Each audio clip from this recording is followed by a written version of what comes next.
எதற்காக பேசினேன்னு அவருக்கு தெரியாது. ஆனா இப்படி சொல்லி முடிக்கிறாரு. எனக்கு இப்போ உங்களுக்கு சொல்ல தோணுது, நீங்க ரொம்ப நல்லா வருவீங்க. நல்லா இருங்க. சியர்ஸ் அப்படின்னு அவர் முடிக்கிறார். அதுதான் அவர் எனக்கு அனுப்பிய கடைசி வாய்ஸ் மெசேஜ். அதன் பிறகு நான் அவரை வந்து சந்திக்க முடியல. சந்திக்க முடியாம போயிடுச்சு.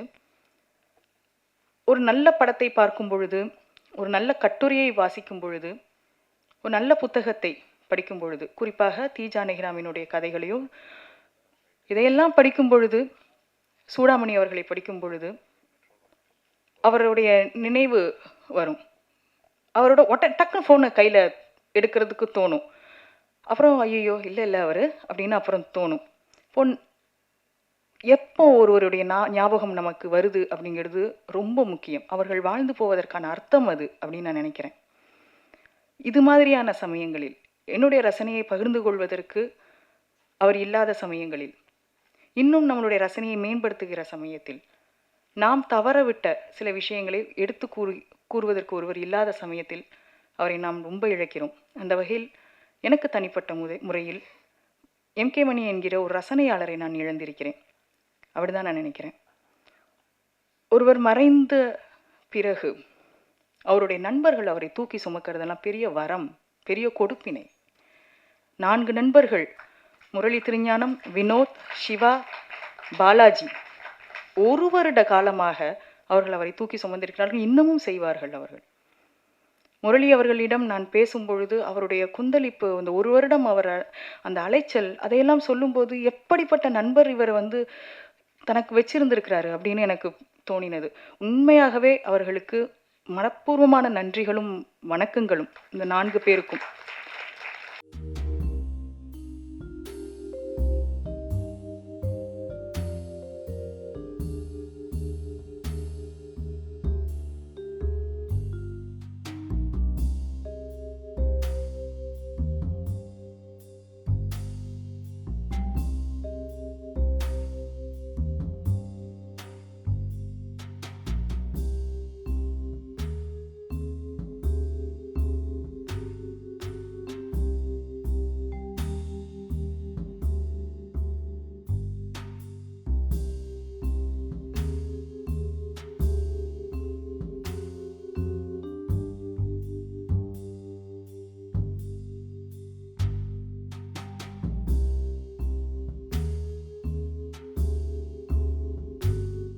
என்னை மிரட்டி அனுப்பியிருக்காங்க சுகாண்ணா.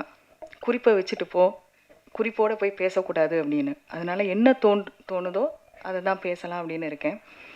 இலக்கிய கூட்டம் ஒன்று நடந்தது. சினிமாவிற்கும் இலக்கியத்திற்குமான ஒரு கூட்டத்தில். அப்பொழுது தான் நான் பேச தொடங்கி கொஞ்ச நேரத்திலேயே ஒருத்தர் கூட்டத்திலிருந்து எழுந்து அதிகமான கேள்வியெல்லாம் கேட்க ஆரம்பித்தார். அவர் வந்து தாக்கினது வந்து பெண்ணியம்னா என்னன்னு நீங்கள் தெரியாமல் பேசிகிட்டு இருக்கீங்க, உங்கள் இந்த மாதிரியான பெண்ணியவாதிகளால் தான் இந்த நாடே நாசமாக போகுது, யாருமே வீட்டில் சமைக்கிறது இல்லை அப்படிங்கிற மாதிரியே அவர் பேசிக்கிட்டு இருந்தார். இப்போ எனக்கு வந்து அவருக்கு பதில் சொல்கிறதா என்னுடைய உரையை வந்து தொடர்றதா அப்படிங்கிற ஒரு குழப்பம் இருந்தது. அப்போது நான் சொன்னேன், நான் பேசி முடிச்சிடுறேன், அதுக்கப்புறம் நீங்கள் பேசுங்கன்னா அவர் என்னை பேசவே விடலை. இப்போ மணி சார் அப்போ தான் எனக்கு அவரோட ஃபேஸ்புக்கில் இருக்கிறாருங்கிறத தாண்டி எனக்கு அவரை பழக்கம் இல்லை. அவர் அந்த கூட்டத்திலேருந்து எந்திரிச்சு அவர்கிட்ட சத்தம் போட்டு, நீங்கள் உட்காருங்க, அவங்க பேசணுங்கிறாங்கல்ல, அவங்க பேசட்டும் அப்படின்னாரு. அவர் அமர்ந்துட்டார். அதன் பிறகு அவர் என்னிடம் வந்து பேசினார். அதிலிருந்து எங்களுடைய நட்பு தொடங்கியது. நட்பு அப்படின்னு சொன்னால் நாங்கள் அதிகம் பேசினதே இல்லை சொல்லப்போனால். ஆனால் பேசுகிற நேரத்தில் மணிக்கணக்காக எங்களுடைய உரையாடல் நீண்டிருக்கிறது. அப்போ ஒவ்வொரு தடவையும் நான் அவர்கிட்ட ஃபோனில் பேசும்போதோ, ஃபோனில் ரொம்ப நாங்கள் பேசினதில் ஏதாவது ரொம்ப முக்கியமான விஷயம்னா நாங்கள் பகிர்ந்துக்குவோம், அவ்வளோதான். என்றைக்கேனும் இந்த மாதிரி பொது நிகழ்வில் சந்திக்கும் பொழுது, சார் நம்ம ஒரு நாள் சந்திப்போம் அப்படின்னா எங்கள் 2 பேருக்குமே ஒரு சின்ன சிரிப்பு வரும். ஏன்னா அது நடக்கவே போகிறதில்ல. அவருக்கும் நேரம் இருக்காது, எனக்கும் நேரம் இருக்காது. 2 பேரும் சந்தித்தால் ஒரு 4-5 மணி நேரம், 6 மணி நேரம் கூட உரையாடல் நீண்டு கொண்டே போகும். எல்லோரும் சொல்வது போல் ஒரு இலக்கியத்திலிருந்து தொடங்கி ஒரு சினிமாக்குள்ளே போய் திருப்பி இலக்கியத்துக்கு வந்து எல்லோரிடமும் பேச முடியாத, அல்லது அவர் பேசியிருக்கிறாரான்னு தெரியல, எனக்கும் அவருக்கும் பிரத்யேகமாக பேசுவதற்கு சீரியல் அப்படிங்கிற ஒரு உலகம் இருந்தது. அதை அவர் வந்து அதை ரொம்ப அதில் நடக்கிற ஒரு சாகசங்கள், அதில் நடக்கிற துயரங்கள், துன்பங்கள், அதற்கு பின்னணியில் நடக்கிற எல்லாவற்றையும் அவர் பேசியிருக்கிறாரு. நானும் அவருடன் பேசியிருக்கிறேன். ஏன்னா வேறு யார்கிட்டையும் பகிர்ந்துக்க முடியாத, அவரால் புரிந்து கொள்ளக்கூடிய விஷயங்கள் அது எல்லாமே. அது குறித்து நாங்கள் நிறைய பேசியிருக்கோம். அப்படி பார்த்தால் நாங்கள் 48 மணி நேரம் உரையாடி இருக்கிறோம் இதுவரைக்கும். அப்படிதான் அந்த கணக்கு தான் சொல்ல முடியும். அவருடைய கதைகளில் ஒரு தொகுப்புக்கு நான் பேசியிருக்கேன். அவருடைய எல்லா சிறுகதைகளையும் நான் படிச்சிருக்கேன். அவருடைய நாவல் நான் இதுவரைக்கும் படித்ததில்லை. அவருடைய சிறுகதைகள் அதிர்ச்சி தரக்கூடியதா அப்படின்னு கேட்டால் ஓரளவுக்கு அதிர்ச்சி தரக்கூடியது தான். எங்கேனும் ஒரு இடத்துல நம்மளுக்கு வந்து ஒரு புன்னகையை வரவழைச்சிடும். இந்த தொகுப்பு குறிப்பாக ஜித்துமா வந்து நிறைய இடங்களில் அவர் புன்னகைப்பதற்கான வாய்ப்புகளை தந்துக்கிட்டே இருந்திருக்கிறார். இந்த முந்தைய 2-3 சிறுகதை தொகுப்புகளிலும் இல்லாத ஒன்றை நான் இந்த ஜித்துமாவில் நான் பார்த்துக்கிட்டே இருந்தேன். எக்ஸிட் கதை ஒவ்வொருவருக்கும் ஒவ்வொரு விதமாக தோணக்கூடும். எனக்கு எக்ஸிட் கதை படிக்கும்போது தோணுச்சு, அது வந்து அந்த கதை போய்கிட்டே இருக்குது. ஒரு ஒரு பாலிய காதலியை பார்க்கிற ஒருவர், இதை பற்றி நம்ம தமிழில் கதையே வந்தது இல்லையா, படமே வந்தது இல்லையா, எவ்வளோ படம் வந்திருக்கு, கதைகள் வந்திருக்குது. டயாலிசிஸ் செய்து மிகவும் சோர்வாக இருக்கிறவருடைய மனநிலையை பற்றி கதையே வந்தது இல்லையா, நிறைய வந்திருக்குது.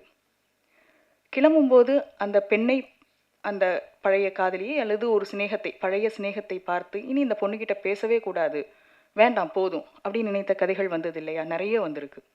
இது எல்லாமே இந்த கதைகள்லேயும் இருக்குது. ஆனால் இந்த கதை இது எல்லாவற்றிலிருந்தும் மாறுபடுகிற ஒரு இடம் உண்டு. அந்த இடத்தில்தான் மணி என்கிற ஒரு எழுத்தாளரை நாம் பார்க்க முடியும். அதே போல் பார்வை கதை. எனக்கு பார்வை கதை ரொம்ப பிடிச்சிருந்தது. ஏன்னா சினிமாவுக்குள் இருக்கிறவர்கள், சினிமாவிலும் இலக்கியத்திலும் தீவிரமாக செயல்படுபவர்கள் சினிமாவை பற்றி எழுதுவதற்கு தயங்குகிற இடம் ஒன்று உண்டு. அந்த இடத்தை அவர் அநாயாசமாக வந்து கிராஸ் பண்ணியிருக்கிறாருன்னு தான் நினைக்கிறேன். அதனால் எனக்கு பார்வை கதை ரொம்ப பிடித்திருந்தது. எடுத்த உடனே நான் முதலில் தேர்ந்தெடுத்து படித்த கதை எம்ஜிஆரை பற்றிய ஒரு கதை. எம்ஜிஆர் ஒரு கதை அப்படின்னு ஒன்று ரொம்ப முக்கியமான ஒரு கதையாக நான் அதை பார்க்குறேன்.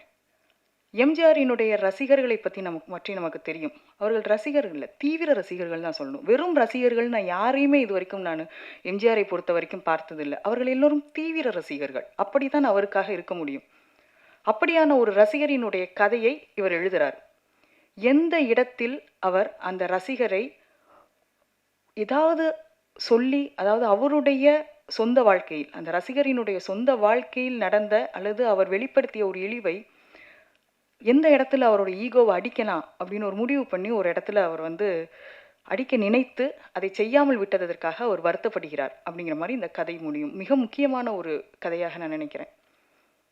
இதற்கு முன்பாகவும் அவருடைய கதைகளில் தொடர்ந்து எழுதிக்கிட்டே வரும்பொழுது ஒரு இடத்துல நம்மளுக்கு வந்து அதிர்ச்சி கொடுக்கணும்னு கொடுக்க மாட்டார். ஆனால் அது நிகழ்ந்துடும். சாதாரணமாக தானே போய்கிட்டு இருக்கு கதை அப்படின்னு நம்ம படிச்சுக்கிட்டே வரும்போது கடைசி நெருங்க நெருங்க நம்மளுக்கு தெரியும், ஐயோ இதில் எதையோ ஒன்று சொல்ல போகிறாருன்னு ஒரு சின்ன ஒரு பதவதைப்பு வரும். அது வந்து அவர் வந்து ஒரு திரைக்கதை எழுதி எழுதி பழக்கப்பட்டதா, அப்படி இல்லைன்னா இதை எழுதுறதுனால தான் அவர் திரைக்கதைக்குள் வந்தாரா, இப்படி எழுதுறதுனால தான் அப்படிங்கிறது தெரியல. ஆனால் அப்படி போய்கிட்டே இருக்கும்போது கடைசி அந்த பேராகிராஃபுக்கு முன்னாடி நம்மளுக்கு ஒரு பயம் வந்துடும். இந்த அகழ் ஆன்லைனில் ஒரு கதை வந்திருக்குது, அசைன்னு பேர். அந்த கதை அதற்கான ஒரு பர்ஃபெக்ட் உதாரணமாக சொல்ல முடியும். ஏன் அவர் வந்து வன்முறையை, சில சமயங்களில் அவருடைய கதைகளில் வந்து வன்முறை அதிகமாக இருக்கிற மாதிரி இருக்கும். ஏன் இவ்வளவு வன்முறையாக அவர் எழுதுறாருன்னு ஒரு காலகட்டத்தில் யோசிச்சுட்டு திருப்பி அதை வந்து திரும்ப யோசித்து பார்க்கும் பொழுது அந்த வன்முறை அத்தனைக்கும் ஒரு அப்பா தன்னுடைய ஒரு மகள் தன்னுடைய அப்பாவை கொலை செய்கிறாருங்கிற இடத்துல அந்த கொலையை நியாயப்படுத்த அவரால் முடியும். நியாயப்படுத்துங்கிறத விட அந்த உணர்வினை நாமளே ஆமாம் பாவம்ல இந்த பொண்ணு அப்படின்னு நினைக்கிற அளவுக்கு, இறந்து போன அப்பாவிற்குமாக நம்ம வருத்தப்படுவோம், இந்த பொண்ணுக்காகவும் வருத்தப்படுவோம், அந்த சூழலுக்காக வருத்தப்படுவோம். அந்த அளவுக்கு அதற்கான இதை செட் பண்ணுறது இருக்குல்ல. ஏன்னா அவருக்கு நான் புரிந்து கொள்வது என்ன அப்படின்னா, அவருக்கு கதையினுடைய ஆரம்பமோ இறுதியோ அவருக்கு முக்கியம் இல்லை. அந்த கதை அது தானாகவே அமைச்சு போகும். நல்ல கதை அது அதை நோக்கி போயிடும். ஆனால் அதற்கு உள்ள அவருக்கு சொல்கிறதுக்கு நிறைய லேயர்ஸ் இருந்திருக்குது. இதில் கூட பேசும்போது ஒரு இடத்துல சொல்ல, நான் லேயர்களில் லேயராக தான் பார்க்குறேன் ஒரு கதையை அப்படின்னு. அதுதான் உண்மையும் கூட. ஒரு கதையை நீங்கள் அந்த எக்ஸிட் கதையை நீங்கள் எடுத்து வைத்தாலோ, பார்வையை கதையை எடுத்து வைத்தாலோ, இல்லை ஜரதுருஷ்டான்னு ஒரு கதை இருக்குது அதை எடுத்து வைத்தாலோ, இந்த கதை ஒன்றை மட்டும்தான் சொல்லுதா அப்படின்னா அப்படி இல்லவே இல்லை. ஒவ்வொரு முறை வாசிக்கும் பொழுதும் அல்லது ஒரு முறை நீங்கள் வாசித்த பிறகும் அடுத்த கதைக்குள் போகிறதுக்கு முன்னாடி இந்த கதை நமக்கு ஏராளமான விஷயங்களை சொல்லிக்கிட்டே போகும், நம்மளை கனெக்ட் பண்ணிக்கிட்டே போகும். இது இவருடைய எழுத்தினுடைய மிகப்பெரிய வன்மை அப்படின்னு நினைக்கிறேன். அதே போல் சினிமாவை குறித்து அவர் எழுதும் பொழுதும் சரி, ஒரு 4 வரி தான் எழுதுவார். ஆனால் அந்த 4 வரிக்குள்ள அவ்வளவு அடர்த்தியான விஷயங்கள் இருக்கும். அவர் பத்மராஜன் அவர்களை குறித்து பேசும் பொழுதும் சரி, திரு எம்டி வாசுதேவன் நாயர் அவர்களை பற்றி பேசும் பொழுதும் சரி, எங்கே அந்த சோல் போய் அவர் டச் பண்ணுவார். அவர்களுடைய படங்களினுடைய காட்சியை சொல்லிகிட்டே வந்து இந்த இடத்துல அற்புதமாக பண்ணியிருக்கிறாங்க அப்படின்னு சில இடங்களை அவர் சொல்லுவார். ஒரு ரசனை தேர்ந்த ஒரு ரசனையாளர்கிட்ட பேசுகிற மாதிரி இருக்கும். நாம் வந்து சில இடங்களை மிஸ் பண்ணிட்டோமோ அப்படின்னு நினைப்போம். அப்படி இல்லைன்னா நாம தான் இதை கவனிச்சிருக்கோம்னு நினைப்போம். அது யார்கிட்டயா சொல்லணும்னு நம்மளுக்கு தோணும். ஒரு நல்ல ரசனை உள்ளவர்கள் அப்படி தானே பகிர்ந்து கொள்ள முடியும். அதை நான் நிறைய முறை அவர்கிட்ட நான் பார்த்துருக்கேன். இந்த காணொலியில் கூட இந்த வீடு படத்தை பற்றி சொல்லும்போது அவர் சொல்கிறாரு, சொக்கலிங்க பாகவதர் அவர்கள் அவருடைய நண்பருடன் பேசும் பொழுது 2 பேரும் வந்து தன்னுடைய செட்டில் உள்ள ஒருத்தர் இறந்து போன உடனே அந்த பெருமூச்சு ஒரு மௌனத்திற்கு பிறகு போய் உயிர் எழுதுறாருன்னு சொல்கிற அந்த இடம் இருக்குல்ல, அது எல்லாவற்றிலும் அவர் பார்த்தார். எல்லா கதைகளிலும் அவர் பார்த்தார். இன்னும் சொல்லப்போனால் நம்ம வந்து தீவிரமான கமர்ஷியல் படம்னு சொல்கிற படங்களிலுமே கூட இந்த அம்சம் இருப்பதை அவர் தொடர்ந்து அவர் பார்த்துக்கிட்டே வந்திருக்கிறார். மணி எம்.கே. மணி அவர்கள் மறைந்த போது ஒரு கூட்டம் டிஸ்கவரி புக் பேலஸில் நடந்தது. நான் வந்து அந்த கூட்டத்திற்கு பேசுவதற்கான மனநிலையில் போகலை. அங்கே உள்ளவர்கள் ஒவ்வொருவரும் பேசும் பொழுது இத்தனை நண்பர்களை இவர் சம்பாதிச்சு வச்சிருக்கிறாரு, இவ்வளவு தூரம் அவங்க கிட்ட எல்லாமே அவர் பேசியிருக்கிறாரு, ரொம்ப உரையாடலின் மீது மிகுந்த தீவிர பற்றும் விருப்பமும் உடையவராக இருந்திருக்கிறாரு அப்படின்னு யோசிச்சுட்டே இருக்கும்போது என்னை பேச கூப்பிடுறாங்க. இது வரைக்கும் நான் என்ன அங்கே பேசினேங்கிறது எனக்கு நினைவிலேயே இல்லை. என் மனதிலிருந்து நான் பேசியிருக்கேன். ஒன்று மட்டும் எனக்கு நினைவில் இருக்குது. அவர் எனக்கு வந்து ஒரு வாய்ஸ் மெசேஜ் அனுப்பியிருந்தார். கடைசியாக அந்த வாய்ஸ் மெசேஜ் என்னிடம் பத்திரமாக இருக்குது. அதை நான் எப்பொழுதாவது எடுத்து கேட்பேன். ஏன் கேட்பேன் அப்படின்னு சொன்னால், அவர் இருந்திருந்தால் ரொம்ப சில விஷயங்களுக்கு நான் ஃபோன் பண்ணி கேட்பேன், சார் இது மாதிரியான ஒரு சிக்கல் இருக்குது அப்படின்னு நான் சொல்லும்போது அவர் வந்து அதற்கு சில விஷயங்களை சொல்லுவார். இது எல்லாருக்குமே இருக்கிற ஒரு சிக்கல் தான் இது. இந்த துறை சார்ந்த சிக்கல் பற்றி பேசும்பொழுது சில வார்த்தைகள் சொல்லி ஒன்றை சொல்லி முடிப்பார். அதை வந்து அந்த வாய்ஸ் மெசேஜில் அவர் அனுப்பியிருந்தார். ஏன்னா நான் அனுப்பும்பொழுது நான் ஃபோன் பண்ணும்போது அவர் எடுக்கலை. அப்போ அவர் வந்து மறுநாள் எனக்கு அனுப்புகிறேன், டயாலிசிஸில் இருந்தேன், அப்படி இருக்கும்பொழுது என்னால் யாருடைய ஃபோனும் எடுக்க முடியாது, அட்டன் பண்ண முடியாது, நீங்கள் பேசியிருக்கிறீங்க, எனக்கு ஒரு நாள் டைம் கொடுங்க, நான் திரும்ப உங்களுக்கு ஃபோன் பண்ணுறேன், நீங்கள் எதற்காக பேசினீங்கன்னு தெரியல அப்படின்னு சொல்லிவிட்டு, எதற்காக பேசினேன்னு அவருக்கு தெரியாது, ஆனால் இப்படி சொல்லி முடிக்கிறாரு, எனக்கு இப்போ உங்களுக்கு சொல்ல தோணுது, நீங்கள் ரொம்ப நல்லா வருவீங்க, நல்லா இருங்க, சியர்ஸ் அப்படின்னு அவர் முடிக்கிறார். அதுதான் அவர் எனக்கு அனுப்பிய கடைசி வாய்ஸ் மெசேஜ். அதன் பிறகு நான் அவரை வந்து சந்திக்க முடியாமல் போயிடுச்சு. ஒரு நல்ல படத்தை பார்க்கும் பொழுது, ஒரு நல்ல கட்டுரையை வாசிக்கும் பொழுது, ஒரு நல்ல புத்தகத்தை படிக்கும் பொழுது, குறிப்பாக தி. ஜானகிராமினுடைய கதைகளையோ இதையெல்லாம் படிக்கும் பொழுது, சூடாமணி அவர்களை படிக்கும் பொழுது அவருடைய நினைவு வரும். அவரோட டக்குன்னு ஃபோனை கையில் எடுக்கிறதுக்கு தோணும். அப்புறம் ஐயோ இல்லை அவர் அப்படின்னு அப்புறம் தோணும். எப்போ ஒருவருடைய ஞாபகம் நமக்கு வருது அப்படிங்கிறது ரொம்ப முக்கியம். அவர்கள் வாழ்ந்து போவதற்கான அர்த்தம் அது அப்படின்னு நான் நினைக்கிறேன்.